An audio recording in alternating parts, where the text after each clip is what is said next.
Blessings, beloveds. Welcome back, Anastasia, Cosmic Astrologer, sharing some astrology with you again today. And today's topic is a very, very powerful topic, a very important topic.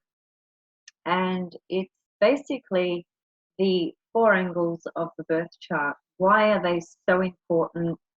And what it is we need to be paying attention to, and so forth. And also, what do they actually mean?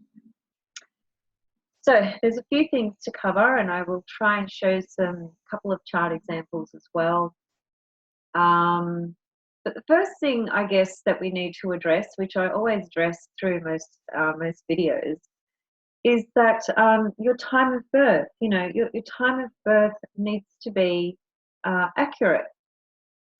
If it's not accurate, then the angles of the birth chart, these four angles that we're actually going to be exploring today, will not be correct, in that the degrees on those angles will be incorrect.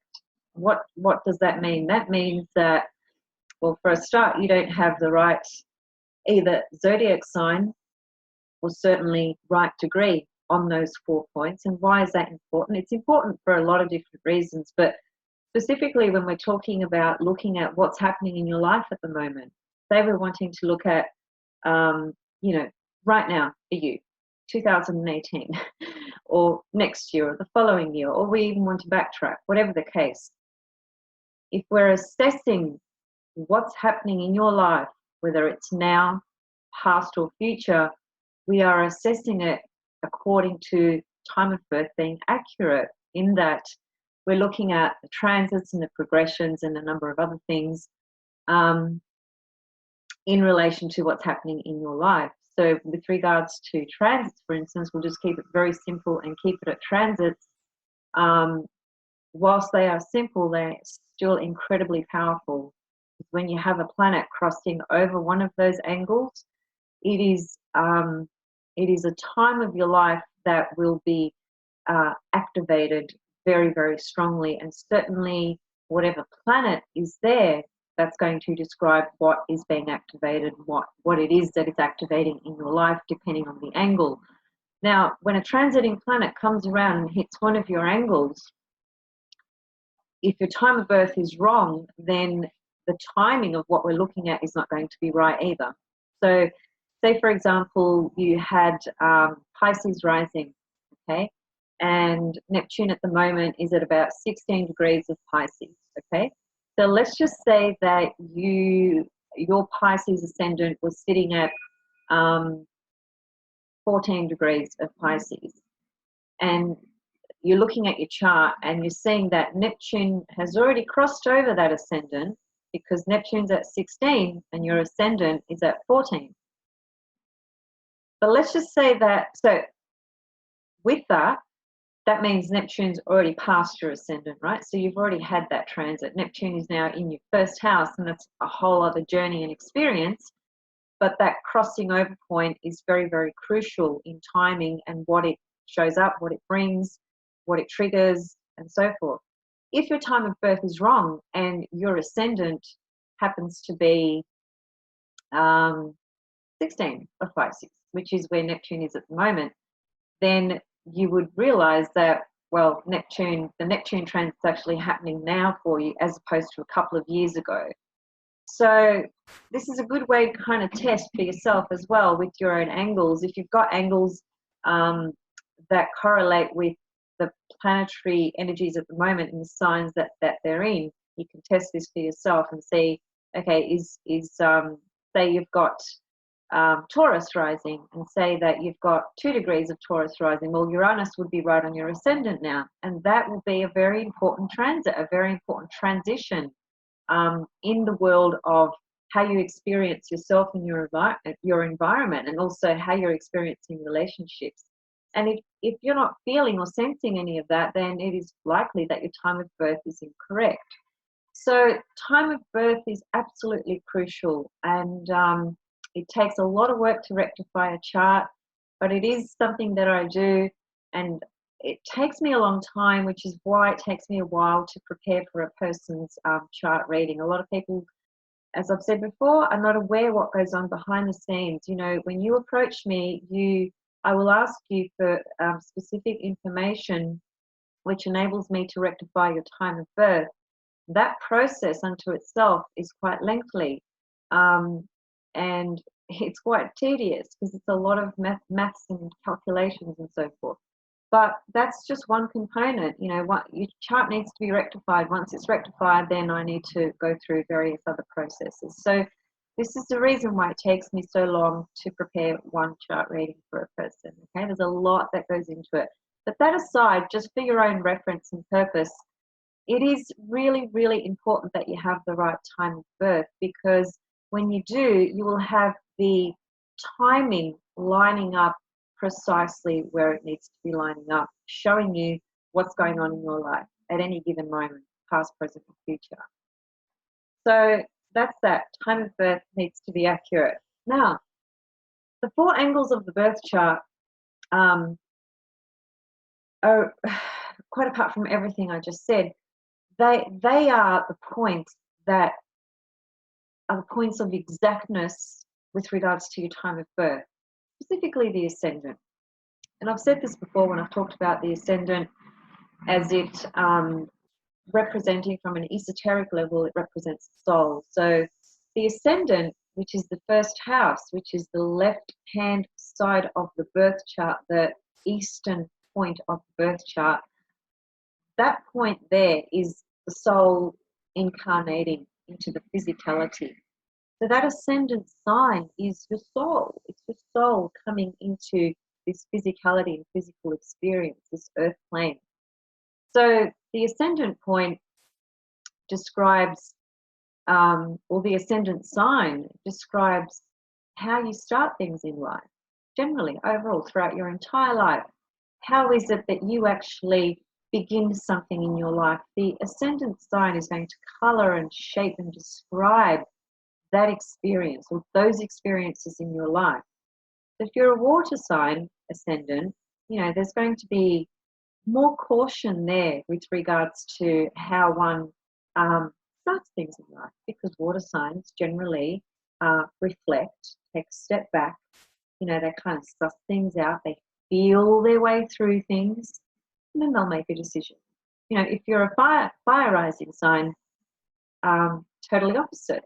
You know, it's a very energetic, expressive, archetypal energy that just comes out and meets life with adventure, excitement, energy, power, going for it, you know, that sort of thing. So the ascendant sign describes how you meet new beginnings in your life. Some other things I'd like to say about the ascendant point, which is the first angle of the birth chart on the left-hand side. So it's the kind of outer personality, persona, as it were, that people see.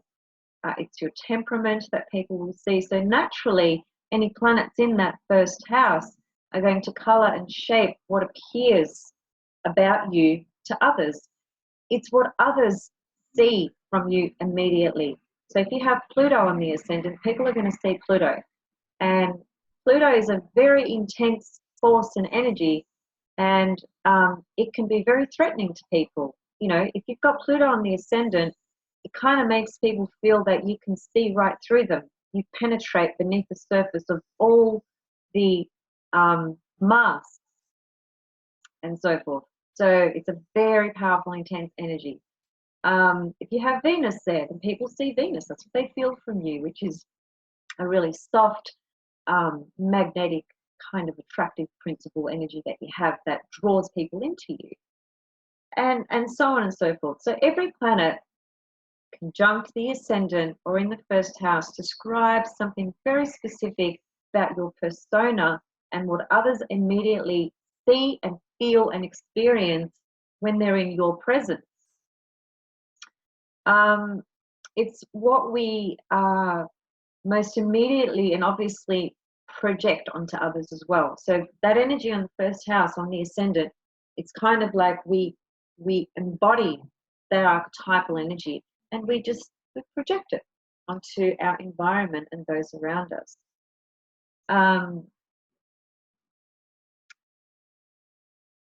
It basically colors the way in which our inner, deeper self, spirit and soul qualities actually meet the environment. It's a soul spirit sort of energy. And as I said, the sign will color, you know, that part of you, that part of your soul kind of spirit energy that's behind the mask. Everyone wears a mask. It's also that the ascendant sign describes literally your physical body, you know, the characteristics of your physical body as well, shape, the build, the appearance, all those things. And it's the ascendant is the strongest, most personal point in the birth chart and out of the 4 angles, because it's you, literally you, manifesting or manifested into this physical life. So naturally, when one has when you were born and you have a planet conjunct the ascendant, that angle, well, for a start, it describes your birth, your actual birthing experience. If you had Venus on the ascendant, it was possibly, potentially, and highly likely quite a nice birth, pleasant birth for your mother who gave birth to you, and so forth. Maybe something about the environment was very Venusian, Venus type energy. There's a number of different things you could say. But, you know, if Venus was squaring Saturn in your birth chart, then that brings up a whole different layer, a whole different experience, right? So we need to assess that ascendant angle, sign, the energy of that, any planets on that angle, and then whatever else is in that first house as well, because that first house is literally you. It's describing everything about you and what comes out, what comes through, what comes forward, what people receive from you, what people feel from you, what people see from you. So it's the most personal point in the birth chart, hence why your birth time is totally reliant, 100%, on the ascendant being accurate based on the fact that your time of birth is accurate. If your time of birth is accurate, if your time of birth is not accurate, then your ascendant is not accurate. That's pretty major, I would think. Okay. The next angle of the chart will just cross over actually. So if you think ascendant, direct opposite point, descendant, that's a very, very powerful angle of the chart. There are 4 angles: ascendant, descendant, MC, and IC. They are the 4 angles, the cross of matter. Those 4 angles are like electricity. They magnify anything that touches those angles are magnified. So if you were born with planets on those angles, then essentially what you're seeing is that those planetary energies on those angles are super magnified in the person's life.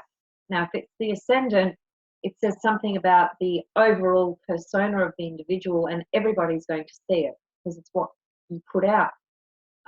If it's a planet on the IC, it's equally powerful, but it's a lot more private. It has an internal private component to it, which is going to be experienced and seen and felt in your inner private home family life. So it can very easily describe parents or one of your parents, and your general childhood upbringing, you know, and just the family context and family environment that you grew up in. But when you've got a planet on the 4th house on that angle, that planet is really super activated in your life. It's very, very important, and it gets a lot of energy comes through it. So it's very, very strong in terms of dominating, you know, that part of your life. And I've got a few planets in the 4th house, and my sun actually, and Mercury, is conjunct the IC. And yes, those planets have been very charged and important and primary in my life, which describes my father actually. So ascendant, everyone gets to see that energy and experience it from you. IC, is equally charged in energy and power, but it's more private. So only the people in your private world and home and private life will get to really see that. The descendant, which is the opposite point to the ascendant, is the world of relationships. But it's not only the world of relationships, it's relationships and marriage by its traditional meaning, but it's simply any relationship you have with somebody. It's a one-on-one experience and encounter with another person. So you're seeing an astrologer, that's the 7th house. You're seeing a solicitor, that's the 7th house. You're seeing a therapist, that's the 7th house, so on and so forth. So any one-on-one partnership is described by the 7th house. So when somebody has a planet conjunct that 7th house, it is almost always descriptive of the people they encounter in their life, the types of people they attract and draw to them, the types of relationships they attract and draw to them, and everything in between. So the experiences one has, the lessons, the growth, development, the energies that are really magnified, you know. So what I mean by that is, depending on what planet is conjunct that descendant, well, that planet on the descendant is going to describe the people that you draw and attract on a one-on-one basis. So if it's Venus, you know, that's beautiful. You're most likely, you know, not looking at anything else at the moment, because naturally with every single thing we look at, we need to assess the greater picture, the more expansive picture, meaning you have, let's stick to Venus, Venus conjunct the descendant. That on its own, without looking at anything else, is a beautiful energy to have on the descendant, because it means that you attract Venus-type people in your life. That's what draws you. And naturally, when we, you know, understand the psychology of Venus, which is about values and giving and sharing and loving and caring and relating, then, you know, Venus takes over that part of the chart. That's what you're searching for. You're searching.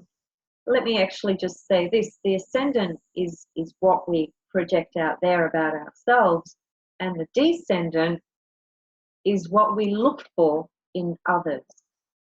So even if you don't have a planet on that angle, whatever sign is on that angle, that energy, that archetypal energy that is placed on the descendant, which is going to be the opposite sign to your ascendant, describes what you mostly unconsciously seek and look for in another, in one-on-one partnerships.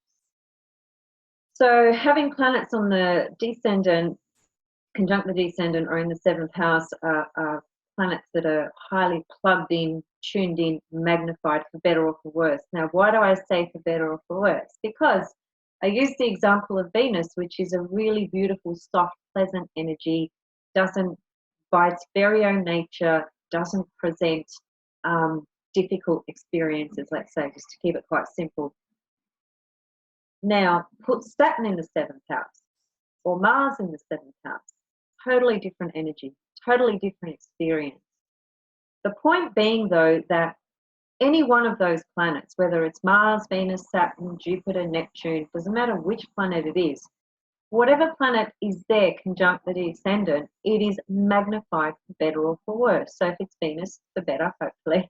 If it's Saturn or Mars, then it's not for worse necessarily, but what I'm trying to say is that when a planet is conjunct an angle, it is magnified, pure and simple. Its energy is just 100% plugged in.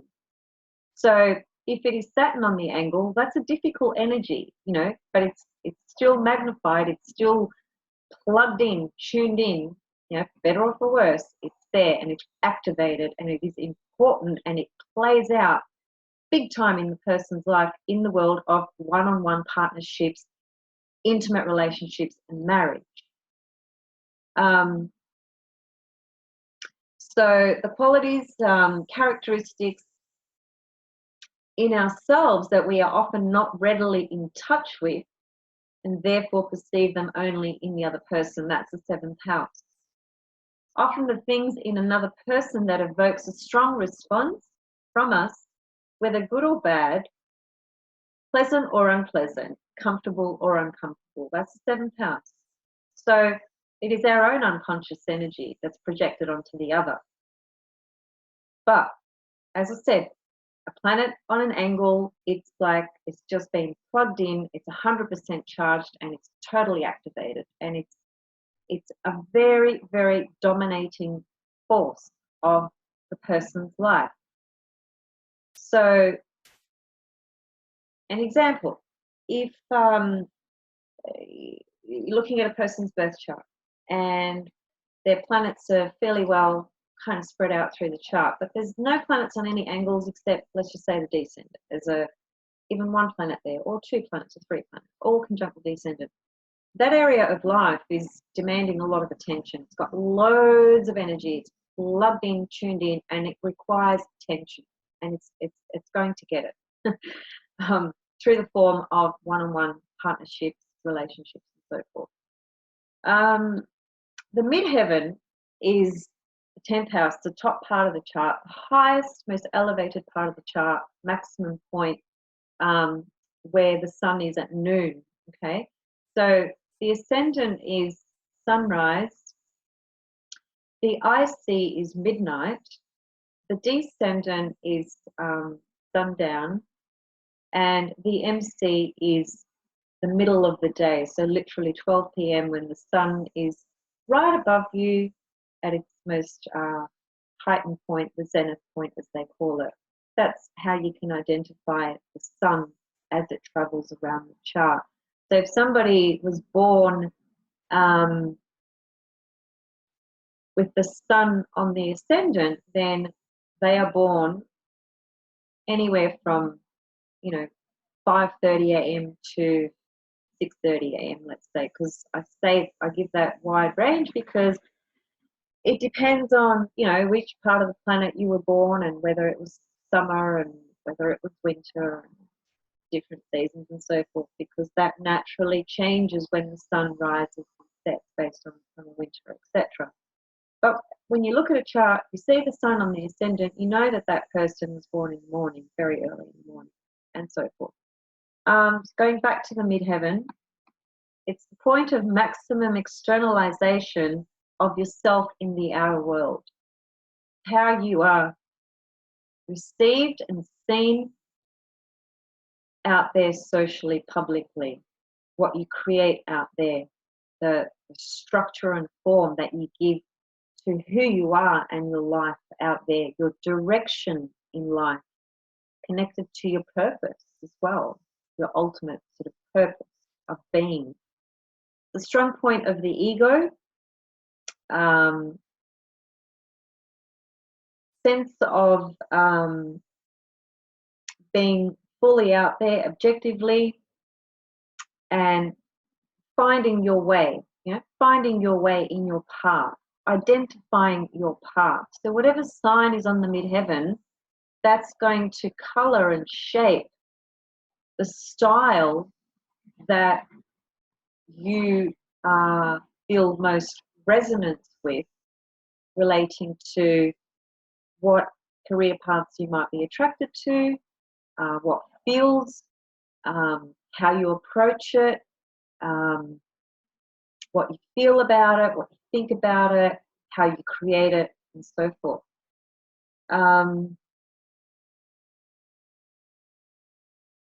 It's also what can invoke in us what the world expects of us out there. It's that energy of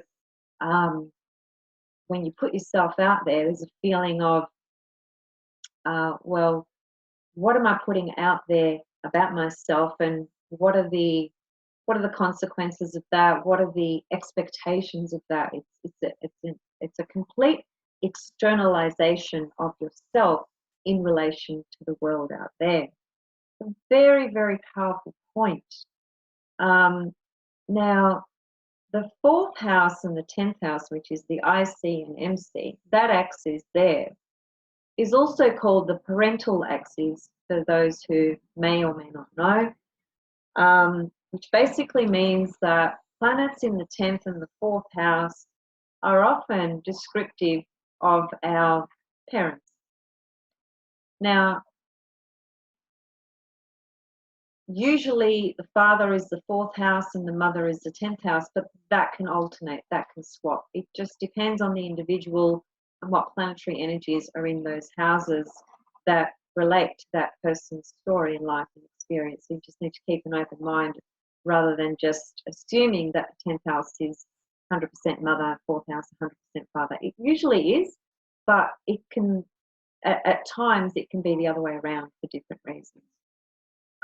So planets in those on that axis really describe that person's parental influence is very strong in their life. It's very powerful. It's a very powerful force that drives a lot of the inner unconscious subjective experiences of the self and what one holds as their core beliefs and who they think they are. And the 10th house, which is how you experience yourself out there in relation to the world, what drives you, what motivates you, what gives you confidence, or what creates insecurities. Could be that as well. It can be a number of different things. But when you've got planets in the 10th and 4th houses, it is very typical to see that the life of the individual is heavily influenced and directed by the experience that they've had with their parents. An opposite example to that would be, say that a person didn't have those planets in the 10th and 4th houses. That doesn't necessarily immediately imply that this person's parents weren't important figures in their life. Of course they would have been. And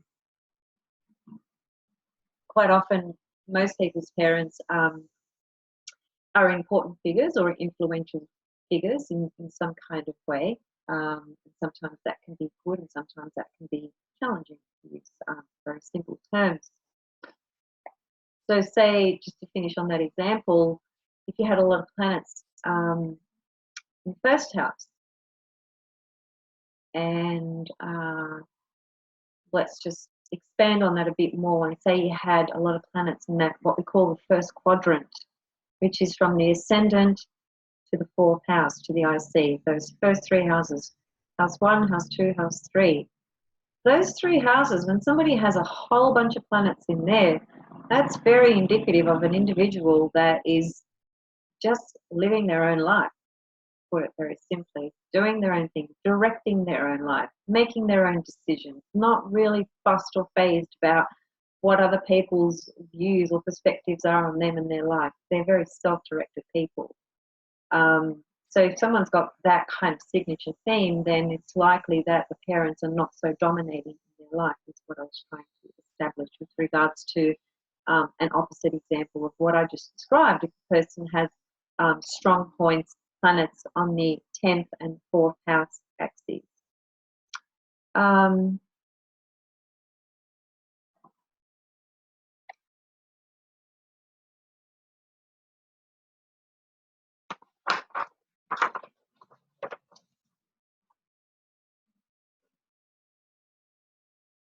So as I said, the sign on the 10th house on the MC is going to color and shape and describe pretty much how you are seen and experienced and received out there and what you create, but also what you aspire to be and what you grow into, how you succeed, and how you establish yourself in the world. Generally, when a person has quite a few planets, you know, in the 10th house, or even if they just have 1 or 2, it makes that part of the chart very strong, very energized, and very, very important and very central to the person's life. And certainly more so if the sun is there, because the sun is our central core solar force energy, you know, our personality and how we express our personality. So put the sun up there in the 10th house. It's really important for the person to feel a sense of purpose and identity through doing something out there. The opposite to that would be to have a lot of planets in the 4th house, no planets in the 10th, significant amount of planets in the 4th. Doesn't mean that the person can't achieve things out there or won't, Absolutely, they can and they will. The driving forces and motivators are more connected to the person's internal subjective world and working on soul stuff. So the fourth house is soul energy, subjective, past life, family roots, ancestral energy, all of that. So it's the inner life, the inner world. It takes us in, and there's so much to explore there. It's so rich, and there's so many dimensions to it. And a person can be a hermit, for instance, and just hibernate and spend their entire life not being not being very engaged with the world out there, and as a result, appearing to be somebody who's not doing very much with their life, but in fact, they're doing a hell of a lot with their life. They're just doing it in a private way, and it's internal. Okay, so it's not seen out there. The fourth house brings up those dimensions in our life, and those who have strong forces or energies in the fourth house are drawn into that part of life, into experiencing and exploring and understanding and working through and healing and a whole bunch of stuff. I've got a lot of planets in the fourth, quite a few actually. My fourth house is the strongest house in my chart, busiest house in my chart. And as much as I've had professional pathways in my life, and I'm putting myself out there publicly with this work that I'm doing, I can very easily say to you that my private life is the dominating force of what drives me and what motivates me. And in addition to that, I spend a lot of time on my own, and I actually love it. I absolutely love my space, my little homehood life. That's very sacred to me, and where I invest a lot of my time and my energy working on my inner dimensions and inner experiences and so forth. But I'm a good example, I think, of somebody who has a very active internal life, and I do, and I have, and I've had that since I was a little baby. I can remember things from when I was very, very young that were not typical of a little kid, of a little kid who would be more engaged with the world out there. I being on my own and having quiet time and kind of being withdrawn a little bit as well. It was very typical for me when I was very, very young.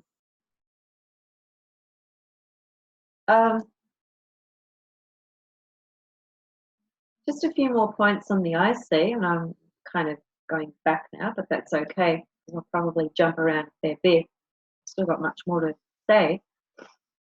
So the IC, fourth house, family, roots, the roots, your ancestral roots. It's the base that you stand on. So the base that you stand on that was established and created through your family, what you were born into. It's a very personal, inner, subjective state and experience, feelings. And as I said, it's the early surrounding, nurturing environment, supportive environment. Now, it is supposed to be the supportive, nurturing environment, but there are things that can go wrong with that for people, and clearly that happens to people all around the world. Not everybody grows up in a family that is supportive and nurturing and 100% healthy. Most people are born in dysfunctional families. That just seems to be the case. So things that can be greatly challenged with regards to having had the right support and nurturance through family and through upbringing are seen through sign on the fourth house, planets in the fourth house, and then any other planets aspecting that fourth house cusp, or any planets aspecting planets in that fourth house. So I think it's pretty clear that when we're looking at the birth chart, where we are seeing an unfoldment of one's entire existence, and the unfoldment and journey that is seen through the whole birth chart, from birth Aries to the completion Pisces, and everything in between describes something very specific and distinctive about our development and our evolution. But the four angles are you could say they're the glue. They're the frame that holds everything together, and they really represent the most powerful forces that influence one's life. Yourself, how you put yourself out there and experience and express yourself. Ascendant, how others see you. Fourth house, family, roots, upbringing, parental, challenges, experiences, issues, joys, whatever. Descendant, world of relationships, how you relate to people, how you interact on a one-on-one basis, what happens in that stream, that field for you, how you experience all of that. Relationships are the greatest teacher in life. So, yeah, very important part of life. And we are having relationships on all these four angles, aren't we? They're just different types of relationships. So the MC, which is you standing out there in the cosmos, putting yourself out there and going, okay, here I am. This is me. This is what I've got. These are my talents. These are my gifts. This is what I'm motivated about. This is what I'm passionate about. This is what I want to do. This is what I've got to offer. These are my goals. These are my dreams. This is how I want to go about it, and so on and so forth. So it's that part of you that is fully sort of formed and actualized, if you like, because the MC doesn't, 10th house, it doesn't really activate and kick in until you're an adult and you're directing, moving, engaging with your life path, right? And that doesn't happen when you're born or when you're 5 or when you're 10. You're still a little kid, so your life is shaped by your early environment and parental influences and so forth, and it's been shaped and directed and kind of held in place by those early years, being held by the 4th house, the ascendant as well. And then it's not until you become, well, relationships can begin at very early ages for people. It's different for everyone. Some people get married at 13, 14. In certain countries, that's okay to do so. But anyway, point being that relationships can form at very early ages for people. And so the world of relationships can be very active from a very young age. But let's just say by general kind of standards, with from the point of view of thinking about when are you really kind of mature and adult enough to understand the dynamics of, one-on-one intimate relationships, the responsibilities and all the things that come with that. That would have to be, you have to be at least 20, 21, I would think. That sounds a bit judgmental, because there are some people that develop, quite quickly, and I accept that and understand that. But in truth, I think actually when we have our Saturn return, that's when we really start to get a feel and get a grasp of the world of relationships and who we are in those as well. So it is the different cycles in life that open different passageways for us, that cultivate emotional maturity overall in general, and so on. So, okay, let me see if I've covered what I need to cover there. So Yeah, the IC gives information about our private living conditions, not only through our early years of life, but throughout our entire experience in this incarnation. Certainly, the early years will set up certain templates, certain platforms, experiences, and so forth. But the energy of the fourth house, sign on that fourth house, any planets in that fourth house, are an experience that we have throughout our entire life. That doesn't change because what's inherently in there is inherently in there.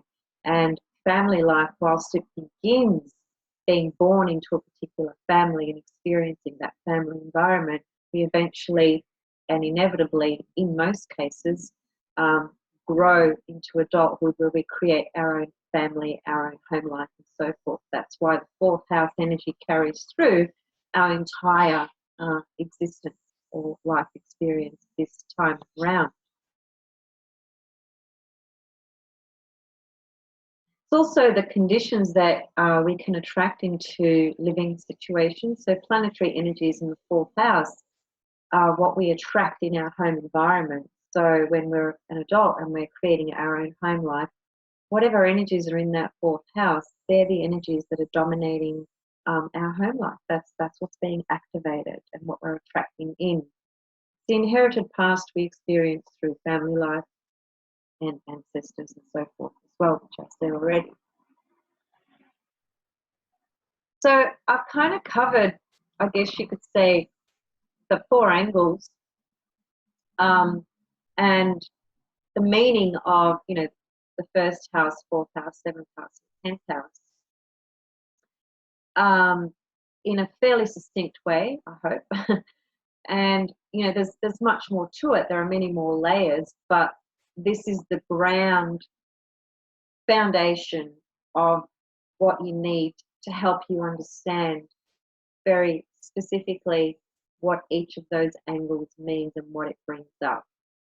So when you have a planet natally on one of these angles, it totally activates and charges that part of life and is a very dominant part of your life for the entire duration of however long you live.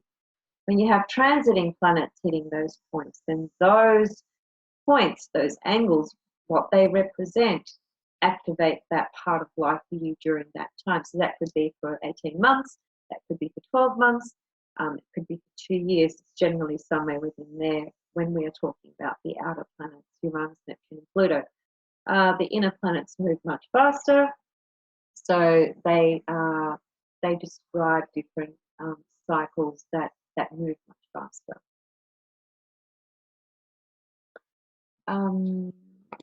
Okay.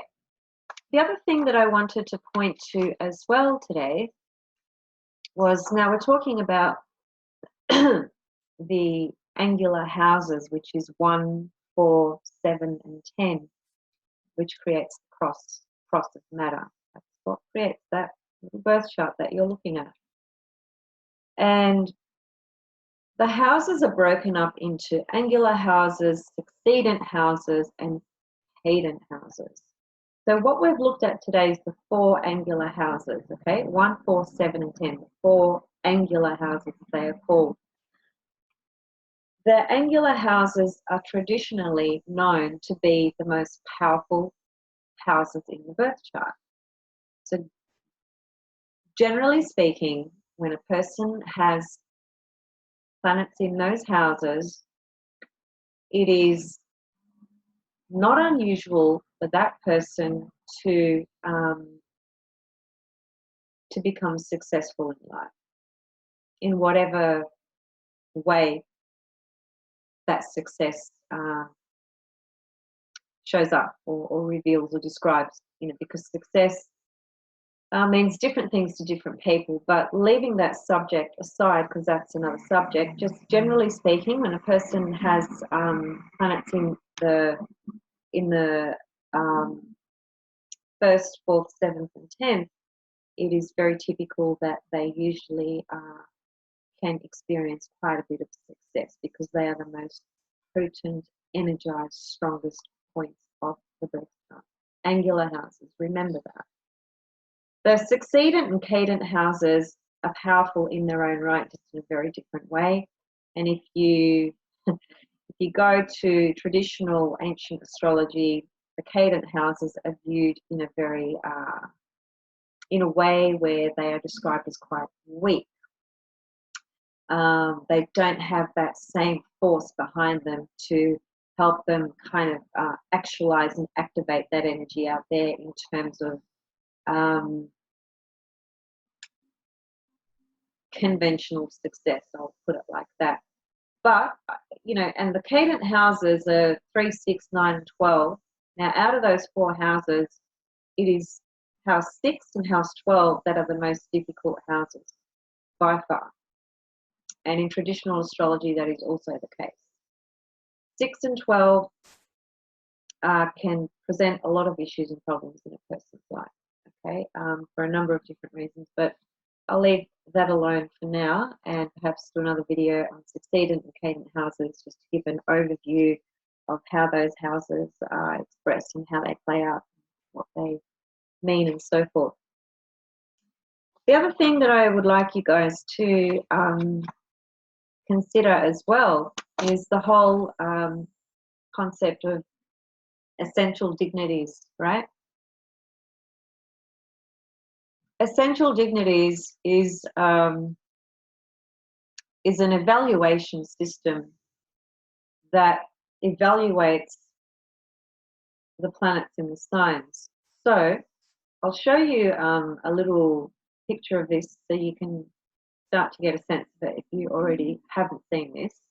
And there are some things that I will ask you to ignore because I couldn't find exactly what I was looking for. So this picture incorporates some other essential dignities which are very powerful and very useful, but I'm not talking about those today. And I'll explain what I'm talking about when I show you the visual in a moment. But essentially what we're talking about here is we need to be assessing and paying attention to, you're looking at a person's chart and they've got, you know, a lot of planets in rulership. Now, what's rulership? Rulership is a planet in a sign that rules that sign, right? So when every planet either rules a sign, is in detriment or fall, or exalts in a sign, or has a neutral position as well, actually. So a zodiac sign will have a particular affinity with a planet in a way that it describes rulership, its exaltation, that's affinity, and anything that would describe, I guess, to put it very simply, putting a sign, a zodiac sign in a planet where there's no affinity. That would be like a detriment or fall position, for instance, in relation to what's called essential dignities.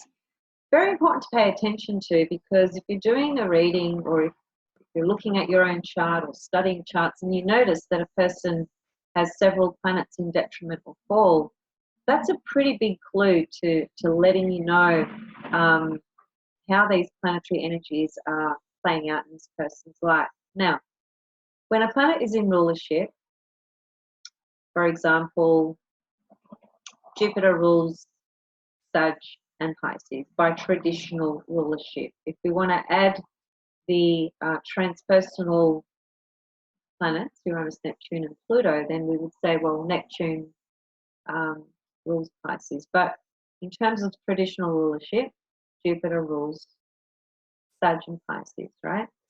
So, in other words, when you see Jupiter in its own sign, in its rulership sign, Sagittarius or Pisces, it is a very strong indication that that part of life is in it's in its primary sort of optimum position for that person.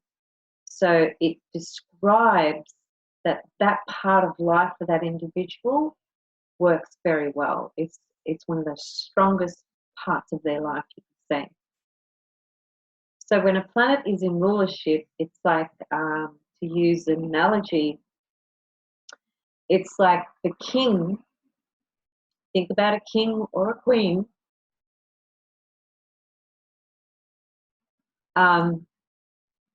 Sitting there in their throne, in their castle. No, they're untouchable. They're in their prime position at the highest level, and they're untouchable. So they're at a very, very strong point. That's how a planet in rulership behaves. It has such power and force and strength and dignity underneath it and within it that comes through in that person's life. So that part of life is active, strong, dominant, supportive, all that sort of stuff, depending on the planetary energy. So to put it very simply, Jupiter in Pisces or Sagittarius will almost always, if not always, show me that this individual, regardless of anything else that's going on in their birth chart, regardless of all the different challenges that they may have been through and are still yet to experience, there's a fundamental inner knowing and inner faith within themselves and within the universe or the divine or the cosmos or whatever word you want to use. But there's this fundamental inner understanding and knowing of something much greater and deeper and bigger than what appears just here in front of us. And that we are also bigger and greater than just this physical incarnation. And there's more to this, and there's much more love and beauty, truth and purpose and goodness and kindness and compassion and all those things. That's a Jupiter in Pisces and Sag. A person has some kind of relationship and connection to something within them that activates, that triggers, that invokes that inner sense of knowing and understanding and connection, which then leads them to exploring different things in their life, connecting to truth and so forth. So that's a planet in rulership. Now, put Jupiter in its change position in its detrimental fall, and you have a very different picture. And I have seen this through the years many times over in various readings that I've given people that even I've met in my own personal life, or I'm just looking at charts of famous people and so forth, and I have enough information to kind of get a gist of their story. Jupiter in detriment or fall will give abundance. Now, detriment or fall, by the way, is in Virgo and Gemini. They're fallen and detriment places. So Jupiter in Virgo and Gemini can give a lot of opportunities or abundance or blessings through whatever Gemini means and describes, or through whatever Virgo means and describes, but it takes away something as well. And it usually takes away that inner dimension of having a deeper sense of faith. Somehow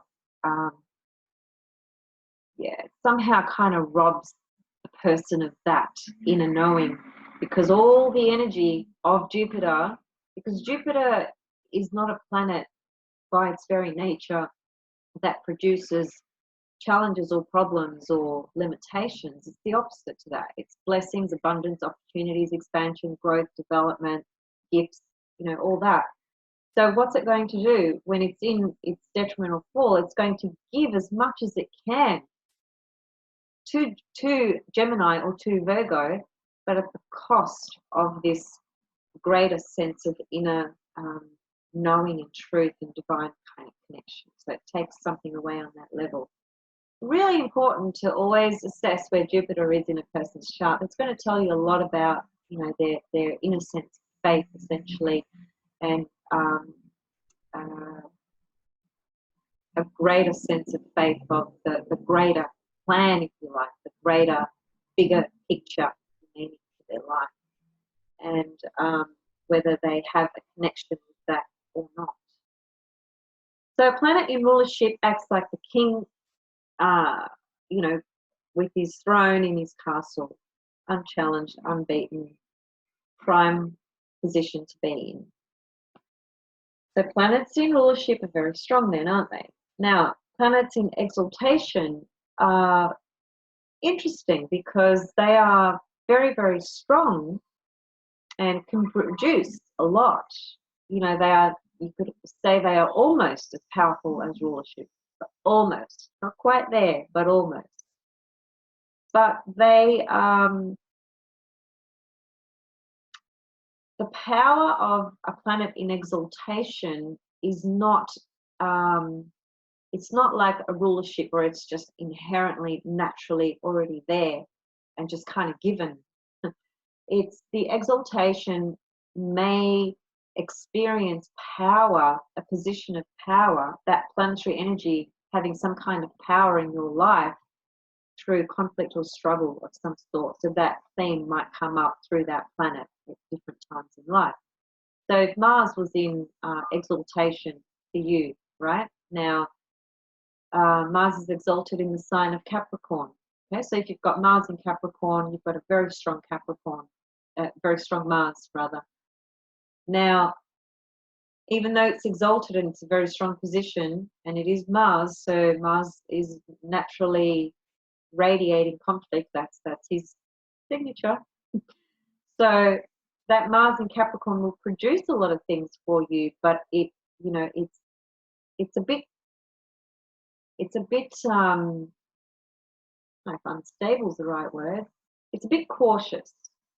A planet in its exaltation knows that it kind of has to fight for what it has, right? So that creates a bit of a cautious kind of energy around that planet. So the person is somehow acutely aware that they may be confronted or challenged with that planetary energy. So they're on alert. Whereas the planet in rulership, they can just kick back, relax, and there's no threat. But planet in exaltation has that potential threat appearing at any moment. So it can maintain its power and attain power, but it may have to fight for it as well. So that's the distinction between rulership and exaltation.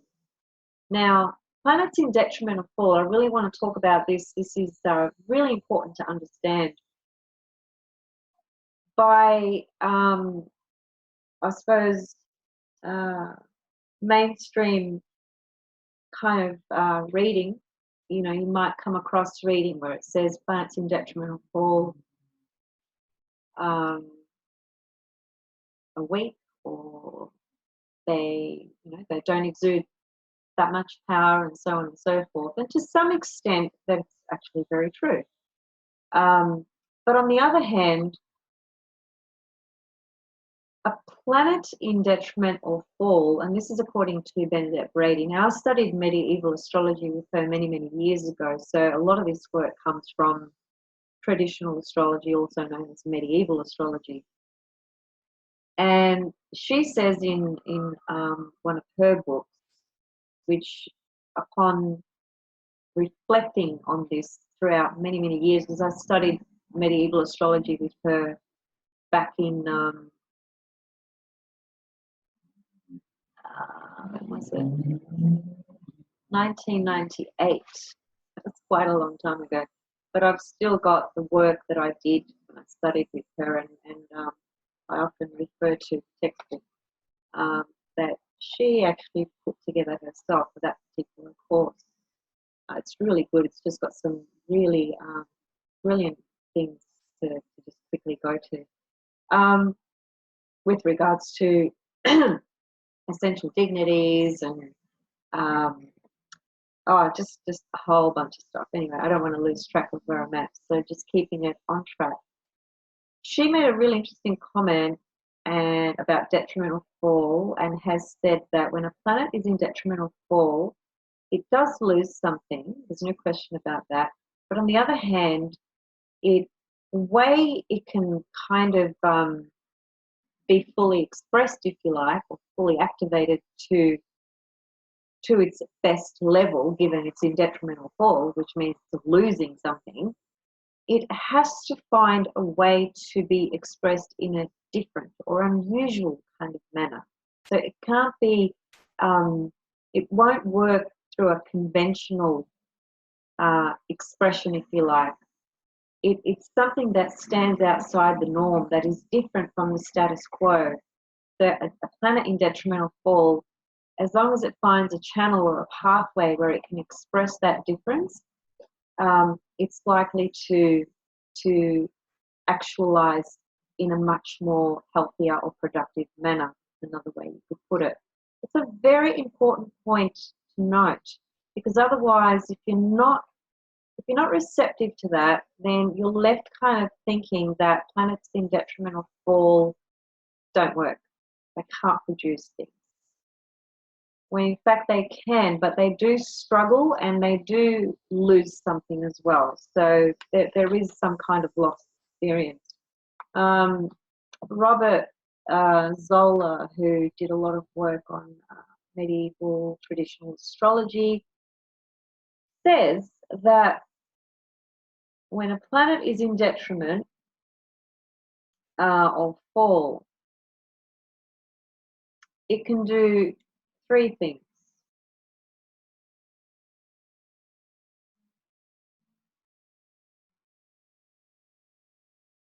It can fulfill its promise.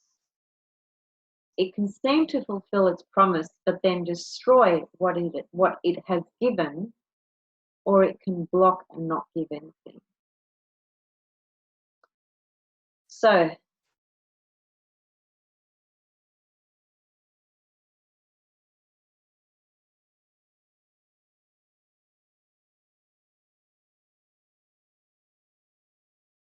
just bear with me, I just need to check something here.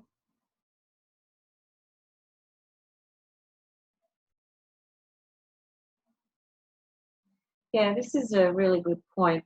Think about a planet when a planet is in rulership or exaltation, you can look at it or understand it through the lens of, it's the energy that is accepted by society, because it doesn't challenge the status quo. It doesn't challenge the conventional system. It just flows into all of that and works very well. Planets in detrimental fall, on the other hand, they don't fit into that status quo. They don't fit into the conventional world. So they act differently. They need to act differently. When they do, they can possibly actualize themselves better as well. Now, so when you are looking at planets, whether it's a planet on an angle or just in the birth chart in general, try and understand, is that planet, what is that planet's dignity in that sign? Does it have any dignity, or is it in neutral position? Is it in detriment? Is it in fall? You need to always make this assessment when you're wanting to understand how planetary energy is going to play out in your chart, or anybody else's chart for that matter. Now, let me just share my screen. And I think it's this. Yes. Okay. So here's a table of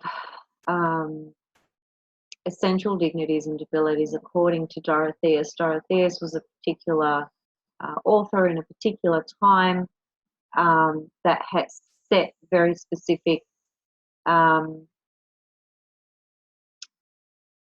it's a bit too complicated to explain. There are various authors, in other words, that have variations of, for instance, the terms. These are the terms in this block here: faces or decans, There are just some different authors have different views on these two components of essential dignities. But I would like you to disregard that for a moment, because I'm not teaching anything about terms, spaces, and decans at the moment, right? I just want you to, or triplicity rulers, sorry, add in triplicity rulers. Triplicities are also different according to different authors. But what remains the same throughout pretty much every author is the exaltation, detriment, and fall. Okay, so just pay attention to these columns. So if you look over to the left, we have the entire zodiac. Okay, Aries, Taurus, Gemini, Cancer, Leo, Virgo, Libra, Scorpio, Sag, Capricorn, Aquarius, and Pisces, the 12 zodiac signs. There they are on the left. So as you look at the first zodiac sign and you go across this line, what you're identifying is what's called domicile, exaltation, triplicity, term, faces or decans, detriment or fall. Now, when you are looking at these, all I want you to pay attention to is the column that's called exaltation, domicile, which is rulership basically,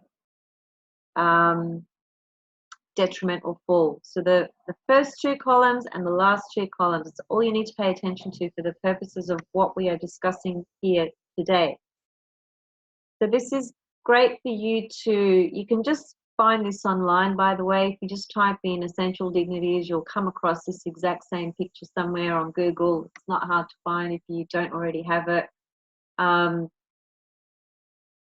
So grab a copy of it and keep it handy.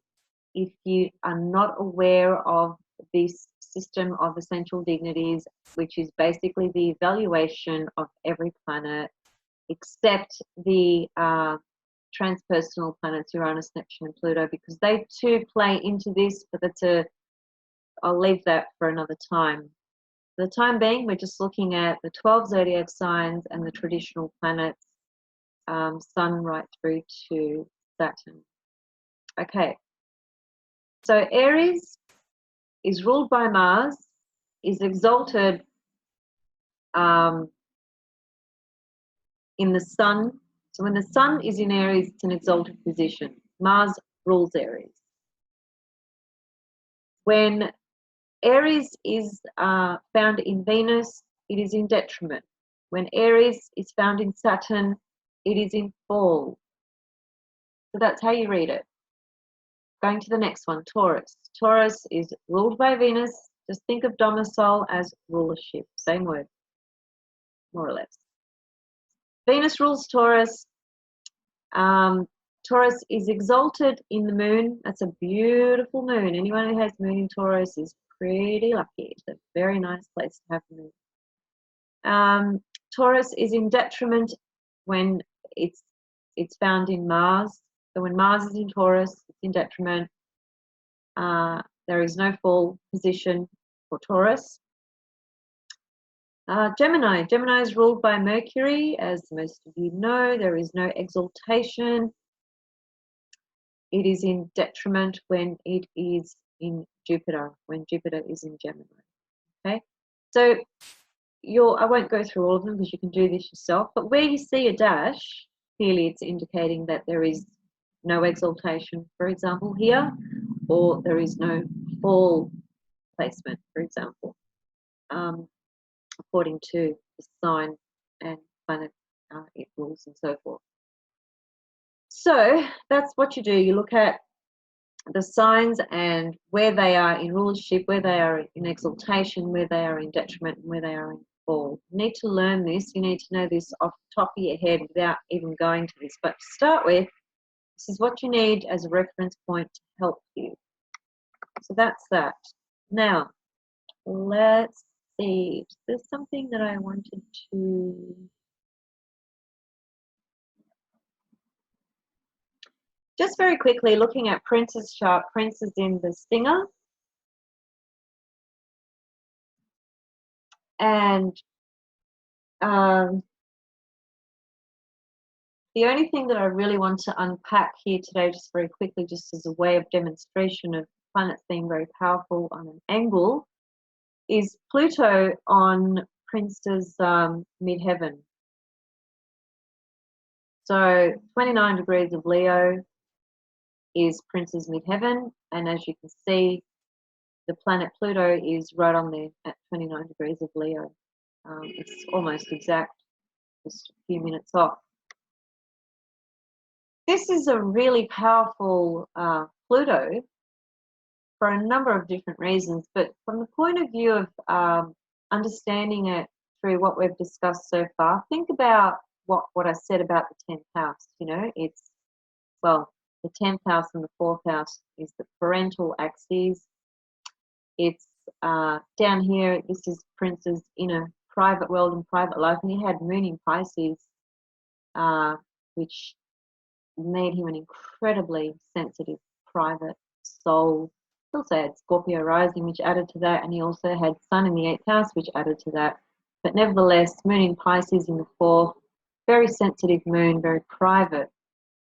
So that would be his mother, because the moon always represents mother. So see, now this is a good example for, as I said earlier, usually the 10th house describes the mother and the 4th house the father, but in this case it's reversed, because we can see the moon is down here. Now the moon, unless it was an example, and this is probably an important example just to kind of expand a bit more understanding. If Prince didn't have a mother and his father was his mother as well, then that would be his dad under those under those circumstances. But I'm pretty sure that Prince did have a mother in his life, and she was she was a number of different things. But anyway, I think that moon in Pisces really describes his mum, is what I'm trying to say. Bit of a victim kind of theme running in her life, and that moon is actually opposite Pluto as well. That's a whole other level. But that Pluto describes Prince's experience of what he created through his artistry out there in the world, and how everybody received him and experienced him as well, which was as somebody who was very influential, very powerful, and in terms of the music industry, he came head to head with the controlling, conventional, greedy corporations of music industries, and he came head to head with that, and he had his battles and his conflicts. Now Pluto always describes power struggles and conflicts. So we can see here that, you know, here's an example of a really powerful figure who was an incredible artist, who had a tremendous impact and influence on the world out there through his music. Here's his music, Venus in Taurus, it's all about music. And his Mars in Aries here in the 5th house, this is the house of creativity, so he's got a lot of energy there, which really describes his artistry. Getting back to this, the Pluto on the angle that describes how he experienced and created his life on that professional, creative level out there, and how powerful it was, because Pluto is power, also the soul. But in addition to that, it can be power forces that can turn against us. And there were a lot of dark forces. Pluto rules dark things. It rules things that come from the past. It rules a whole bunch of dark kind of things. Anyway, so that Pluto describes the forces that Prince came up against, which quite possibly were connected to the end of his life. Anyway, that's just a very good example of a prominent figure in this life who, who experienced that Pluto, unfortunately, on both ends of the spectrum. I think that's all I wanted to point to with regards to chart examples, because I might just wind it up for now.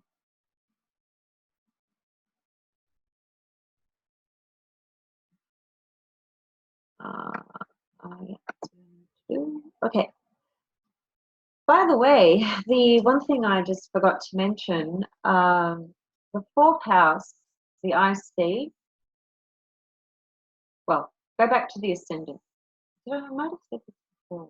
No, I don't think I did. Okay, so the ascendant is the birth, literally. Literally your birth, your entry onto this stage, and the energies that describe you, the colors that describe you, the shape, the aura, the essence, all of that is the ascendant. And therefore how everybody sees you and experiences you. And it's the way you approach every new beginning in your life is colored by the ascendant.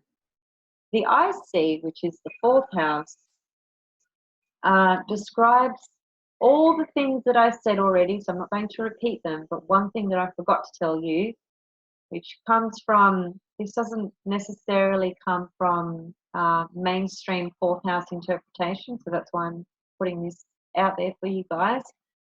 The fourth house describes the end of life, and not only the end of life, but how we approach our own endings, because we have a lot of endings in life, don't we? We start and we finish things, don't we? That could be, we get into a relationship, we end a relationship. We start a job, we end a job, you know, so on and so forth. So the way we end, the way we deal with endings, closure, completion, is seen through the fourth house as well, but it's seen through what's called a particular triplicity ruler.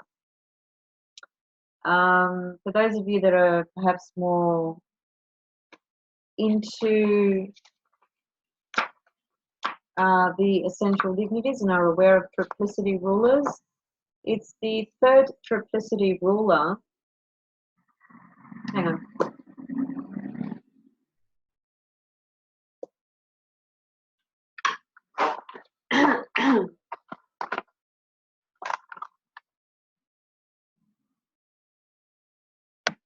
Just want to make sure that I don't give you the wrong information. Okie dokie.